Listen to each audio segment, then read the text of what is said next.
Click away for FPL today. Give us a subscribe. I suppose we should just rip the plaster off. Game week after game week. Bad result after bad result. Sterling, benched. Zinchenko, not even on the bench. Anyway, let's do the intro. What's up guys and welcome to FPL Today. I'm the man in the know, JNO, and welcome to the Game Week 7 preview where we try and figure out how to save our season.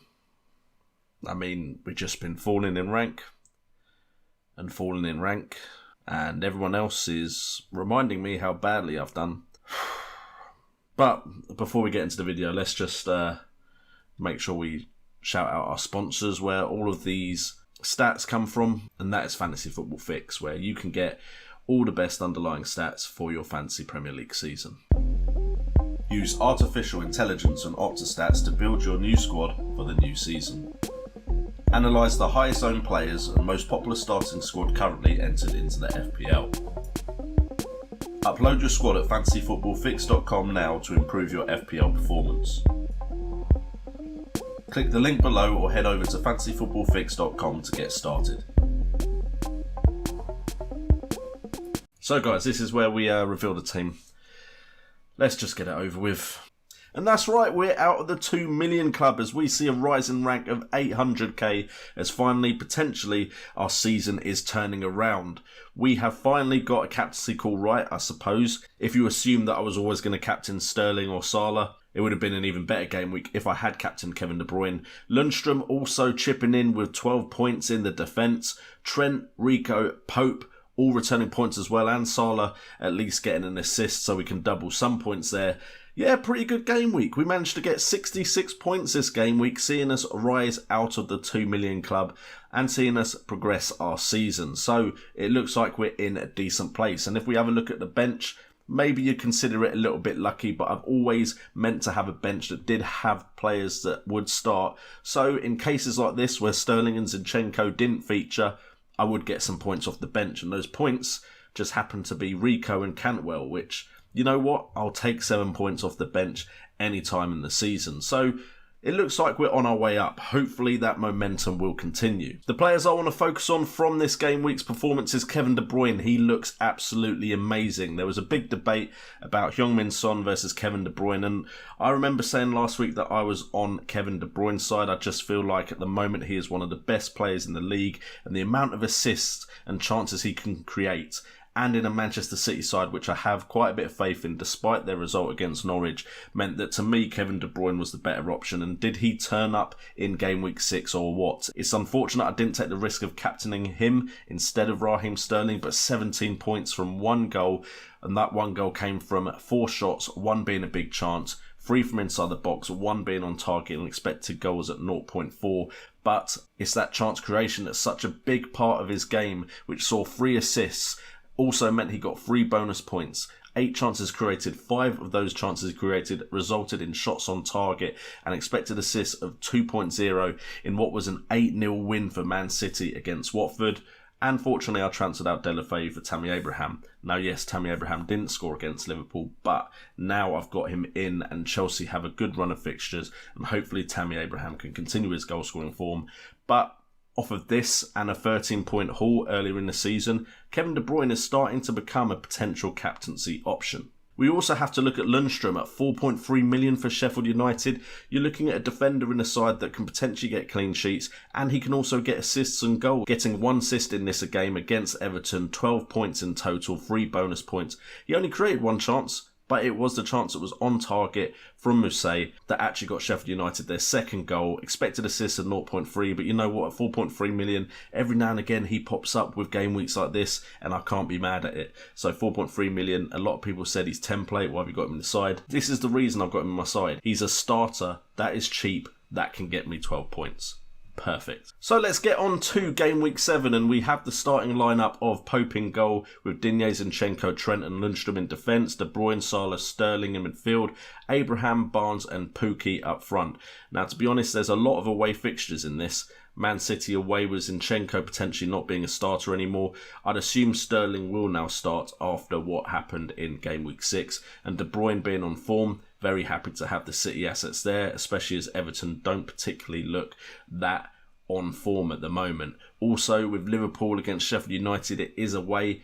Potentially Sheffield United will raise their game for this one, but I'd still imagine Liverpool to get a result because they have just been on that good a run of form. Lundstram against Liverpool at home.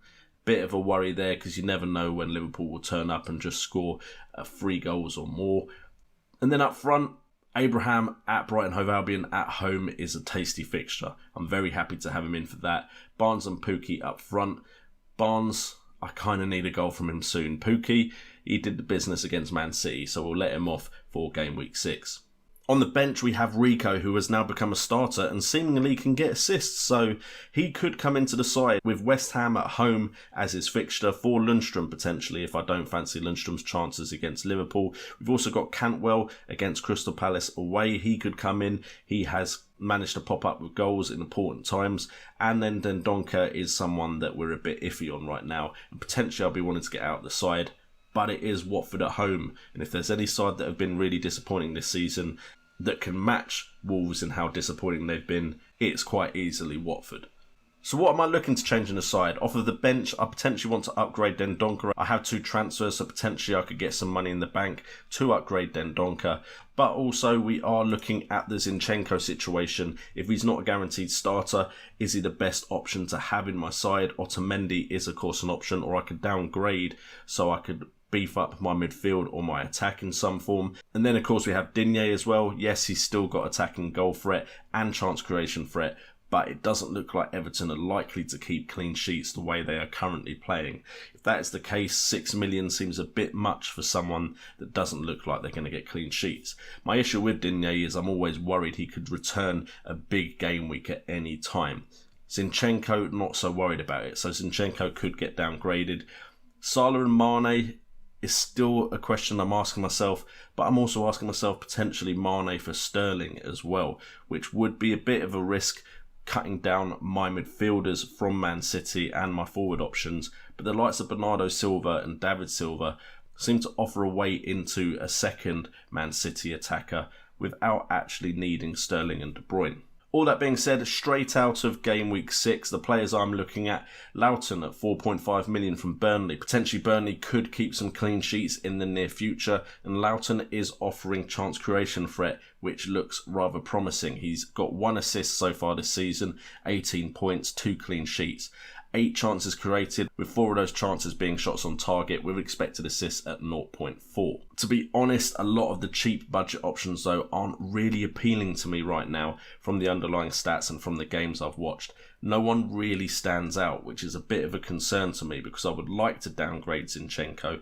I just don't know who to. Then we have the midfield, and I'm still very interested in Mason Mount. Now, he didn't get anything against Liverpool, but that was to be expected.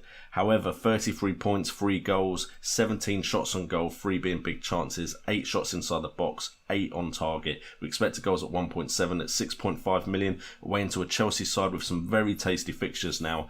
Potentially a double up on Chelsea could be in the future. I would worry though, because that would mean I have 3 players from City or Liverpool, 2 players from the other side out of those 2, which is 5, and then 2 players from Chelsea. That's 7 players in my starting 11 from 3 clubs, which seems a bit much to me. So potentially that won't be. So because of that, I am looking at another midfielder, and that midfielder has to offer goal threat and chance creation similar to Mount, because if we have a look at Mount's chance creation, we can see 12 chances created, 5 of those being shots on target with expected assists of 0.07. And the player we are looking at is Maddison at 7.1 million, 27 points. He's got 1 goal from 20 shots on goal, 2 being big chances. Only 9 of them from inside the box and only 3 shots on target. That is a slight concern to me. However, expected goals at 1.6 means he's not too far his expected goals return.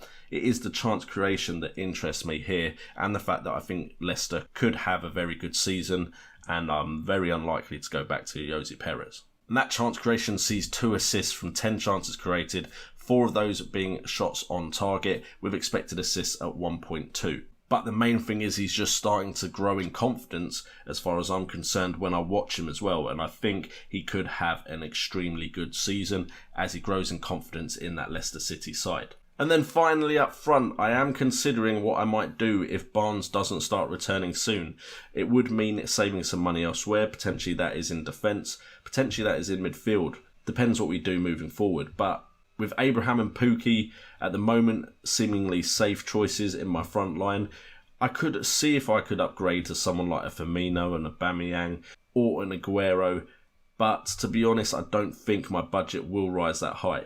However, Harler is a consideration at 7.5 million, but Wilson is the one that I would prefer to go back to. And he is someone I transferred out, and potentially my season could be looking a little bit different if I hadn't transferred him out after game week 2.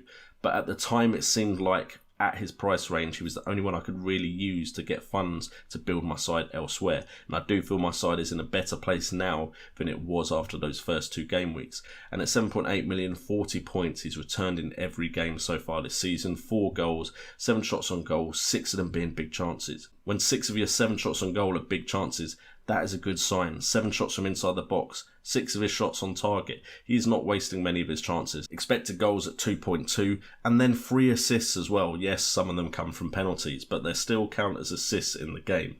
And 9 chances created, 6 of those being shots on target. Expected assists at 0.7. You know what? Callum Wilson is returning, and there's no denying that.